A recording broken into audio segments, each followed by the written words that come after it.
شروع اللہ کے نام سے جو بڑا مہربان نہایت رحم والا ہے۔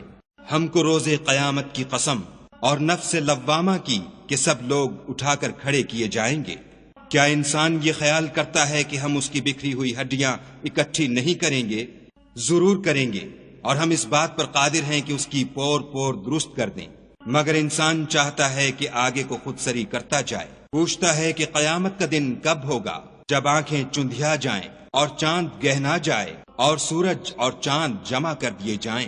اس دن انسان کہے گا کہ اب کہاں بھاگ جاؤں، بے شک کہیں پناہ نہیں۔ اس روز پروردگار ہی کے پاس ٹھکانہ ہے۔ اس دن انسان کو جو عمل اس نے آگے بھیجے اور جو پیچھے چھوڑے ہوں گے سب بتا دیے جائیں گے، بلکہ انسان آپ اپنا گواہ ہے، اگرچہ عذر و معذرت کرتا رہے۔ اور اے محمد صلی اللہ علیہ وآلہ وسلم، وحی کے پڑھنے کے لیے اپنی زبان نہ چلایا کرو کہ اس کو جلد یاد کر لو، اس کا جمع کرنا اور پڑھانا ہمارے ذمے ہے۔ جب ہم وحی پڑھا کریں تو تم اس کو سنا کرو اور پھر اسی طرح پڑھا کرو، پھر اس کے معانی کا بیان بھی ہمارے ذمے ہے۔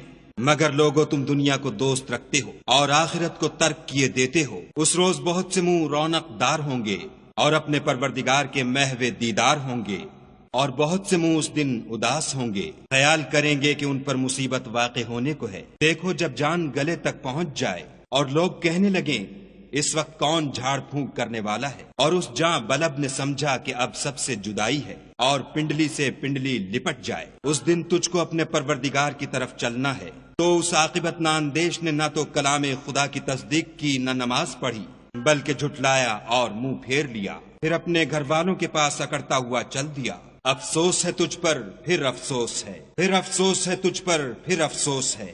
کیا انسان خیال کرتا ہے کہ یوں ہی چھوڑ دیا جائے گا؟ کیا وہ منی کا جو رحم میں ڈالی جاتی ہے ایک قطرہ نہ تھا؟